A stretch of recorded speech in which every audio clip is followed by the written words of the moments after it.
দুর্লভ যে খনিজ পদার্থ মিয়ানমারের এইগুলো ছিল চীনের দখলে। চীন ডিপেন্ড করে হচ্ছে মিয়ানমারের জান্তা সরকারের উপরে, এবং জান্তাকে সরাসরি যে সমর্থন এবং সহযোগিতা দুইটাই কিন্তু চীন দিয়েছে। যুক্তরাষ্ট্রের গোয়েন্দা সংস্থাগুলো সেরা যে দিক দিয়ে সেটা হচ্ছে কোন দেশে কি সম্পদ অ্যান্টিক আছে এইগুলা ওরা সব বের করে, যেটা হচ্ছে অন্যরা এইসব নিয়ে চিন্তা করে না। এই যে অ্যান্টিক এতদিন চীন একা ভোগ করতেছিল, এই ভারত এখানে সন্ধান করতে যায় এই জিনিসটা কিন্তু যুক্তরাষ্ট্রের নজরে চলে আসছে। সুপ্রিয় দর্শক, বিশ্ব সংযোগে আপনাদের স্বাগত।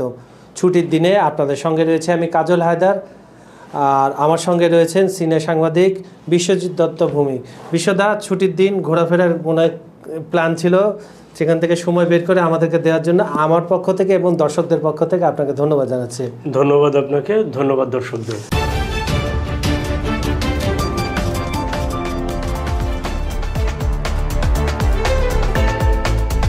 মূল অনুষ্ঠানে যাওয়ার আগে আমাদের কিছু দর্শকের কমেন্ট আমরা পড়ে নিই। আচ্ছা, সুব্রত দা লিখছেন, আমি ভারত থেকে আপনাদের এই প্রতিবেদন দেখি এবং ভালো লাগে। ধন্যবাদ আপনাকে। ভারতকে বিভক্ত করার কোনো চেষ্টায় সফল হওয়ার কোনো সম্ভাবনা নেই। ভারত একটি শক্তিশালী ধর্মনিরপেক্ষ দেশ। এটা আমরা শ্রীলঙ্কা, বাংলাদেশ, নেপাল, তারপরে কি ভারত একটা কোয়েশ্চেন মার্ক দিয়েছিলাম, সে পর্বের উত্তর উনি দিয়েছেন। ধন্যবাদ আপনাকে আপনার মূল্যবান মতামতের জন্য। আরেকজন দর্শক লিখেছেন, পাকিস্তান বাংলাদেশকে দমিয়ে রাখতে গেলে চীনের সাথে সুসম্পর্ক তৈরি করা বুদ্ধিমানের কাজ হবে ভারতের। চীন 5 থেকে 10 বছরের মধ্যে বিশ্বের 1 নম্বর আর্থিক শক্তিতে উপনীত হবে, এটা মাথায় রেখে এগোতে হবে ভারতকে। চীন ভারতের 3 গুণের বেশি বড় রাষ্ট্র। উনি ভারতকে পরামর্শ দিয়েছেন আর কি। তো এই ছিল আমার হাতে। আরও কিছু কমেন্ট ছিল, কিন্তু আমাদের তো সময় সংক্ষেপ, এই জন্য কিন্তু আপনারা আমাদের কমেন্ট করবেন। ধন্যবাদ।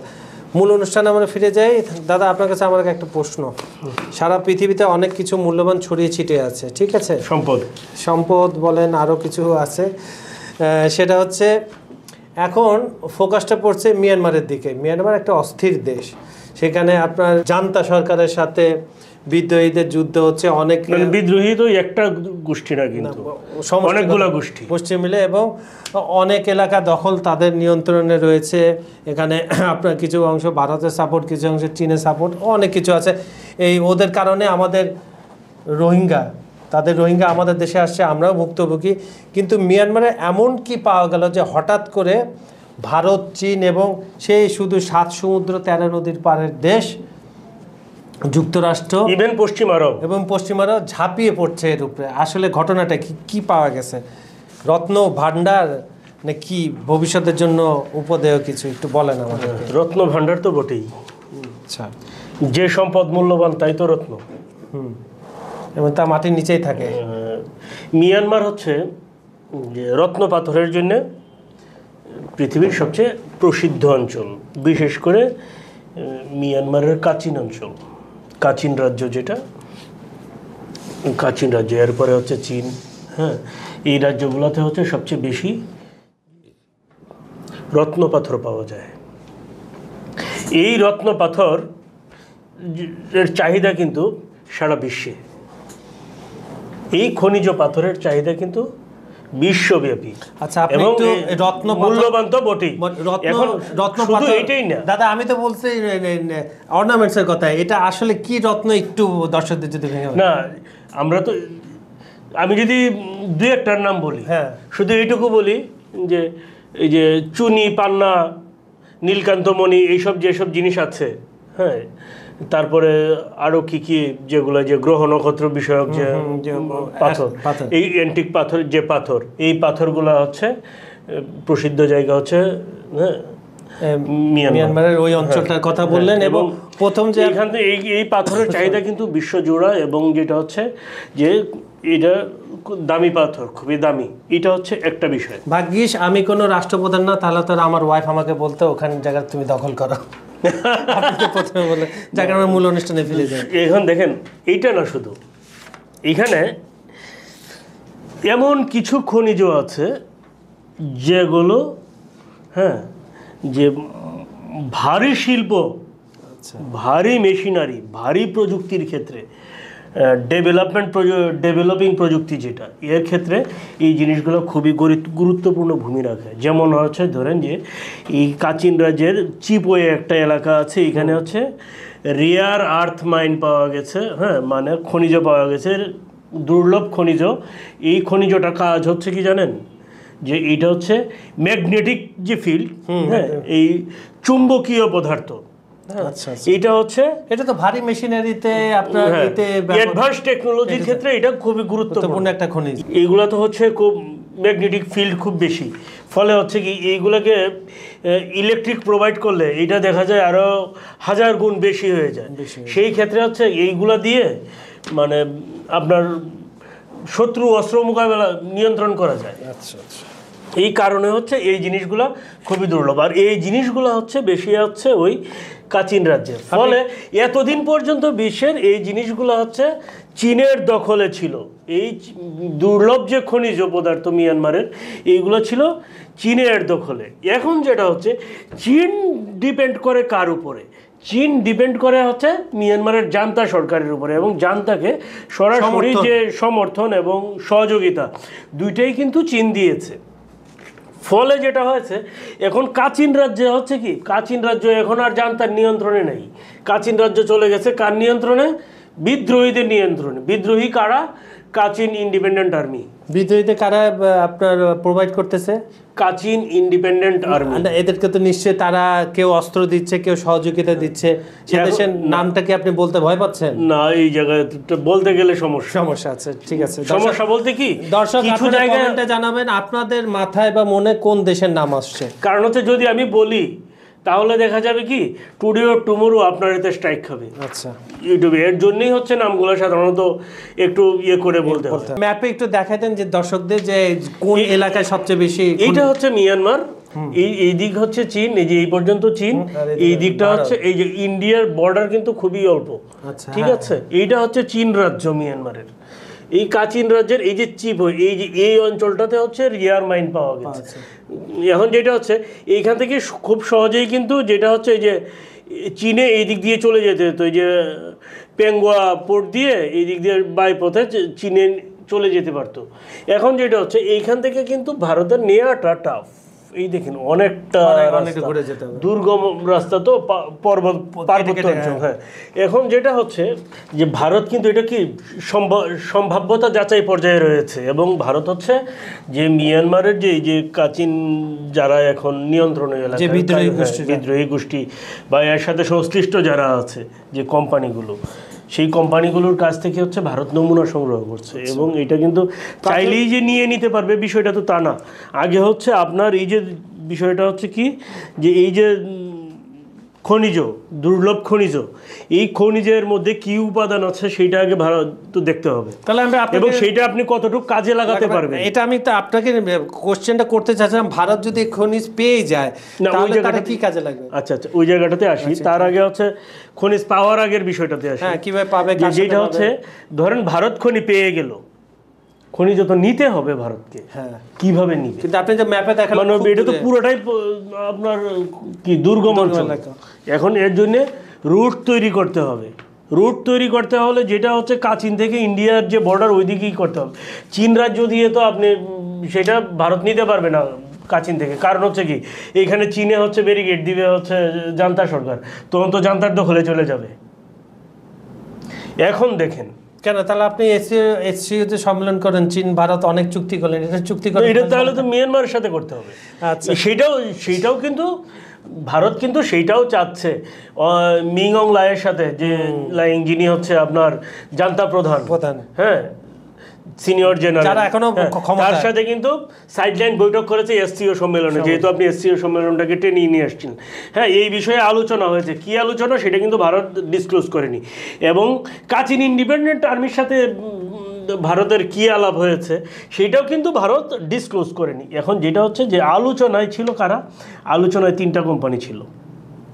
বলা হচ্ছে কি আলোচনায় কোন 3টা কোম্পানি ছিল, এটা কিন্তু গুরুত্বপূর্ণ। দেখেন, ভারতের কে ছিল? International relations and European studies research institute, এটাকে সংক্ষেপে বলে হচ্ছে আপনার IREL। হ্যাঁ, আর কে ছিল? আর ছিল মিয়ানমারের বেসরকারি প্রতিষ্ঠান ছিল, সেটাকে mid west advance materials Myanmar. Okay, ঠিক আছে। আর একটা প্রতিষ্ঠান ছিল, সেটার নাম হচ্ছে ডিসক্লোজ করে নেই। নাম ডিসক্লোজ না করাটাই হচ্ছে বিষয়। সেই কোম্পানি কে? সুপ্রিয় দর্শক, আপনারা আমাদের কমেন্টে লিখে কোন দেশ। আমরা একটা ধারণা করছি, দেখি আমাদের ধারণার সাথে আপনার ধারণা মিল হয় কিনা। খালি একটু হিন্স দেই, যেহেতু জান্তা সরকারের সাথেও ভারত যোগাযোগ করেছে এবং বিদ্রোহীদের সাথেও ভারত যোগাযোগ করেছে, তো এখানে দুইটা কোম্পানির নাম পাওয়া গেছে। তাতে তৃতীয়টা কার? তৃতীয়টা আমি খালি বলে দিই যে বিদ্রোহী নিয়ন্ত্রিত কোম্পানি। এখন আপনারা এটা খুঁজে বের করেন। এখন হচ্ছে এইটা। এখন দেখেন, এই যে নমুনা যেটা ভারত পেয়েছে, সেইখান থেকে বৈদ্যুতিক গাড়ি নির্মাণ এবং অত্যাধুনিক সব যন্ত্রপাতিতে ব্যবহার করা যায় এইরকম চুম্বক তৈরির মতো পর্যাপ্ত ভৌত উপাদান আছে কিনা সেইটা তো আগে দেখবে। তারপরে হচ্ছে ভারত এটা এই পদার্থ হচ্ছে ভারত নেওয়ার চিন্তা করবে, বা সেই খনিজ তা আপনার আলোচনায় মনে হচ্ছে সংগ্রহের চিন্তা প্রাথমিক পর্যায়ে, এটা খুবই প্রাথমিক পর্যায়ে। কিন্তু বিষয়টা হচ্ছে কি, যে আপনি যেটা বলছিলেন যে ভারত এই খনিজ পেয়ে গেলেই যে কাজে লাগাইতে তো পারবে তা তো না। যেমন ধরেন ইউরেনিয়ামকে শতভাগ বিশুদ্ধ না করা পর্যন্ত ইউরেনিয়াম কোথাও ব্যবহার করা যায় না। ঠিক আছে, এই খনিজ কিন্তু একই রকম, যে এটাকে শতভাগ পিউরিফাই করার জন্য করতে হবে, তারপরে হচ্ছে যে এটাকে কাজে লাগাতে হবে। এখন দেখেন, নয়াদিল্লি হচ্ছে এই খনিজ পিউরিফাই করার জন্য দক্ষিণ কোরিয়া এবং চীনের দ্বারস্থ। কিন্তু এই দুইজনের ছাড়া নয়াদিল্লি হচ্ছে চাচ্ছে যে তাদের সহায়তায় এমন একটা প্রতিষ্ঠান করতে চায় যেখানে হচ্ছে এই জিনিসগুলো নিজেরাই যাতে পিউরিফাই করতে পারে। তো সেইটাও তো সময় সাপেক্ষ।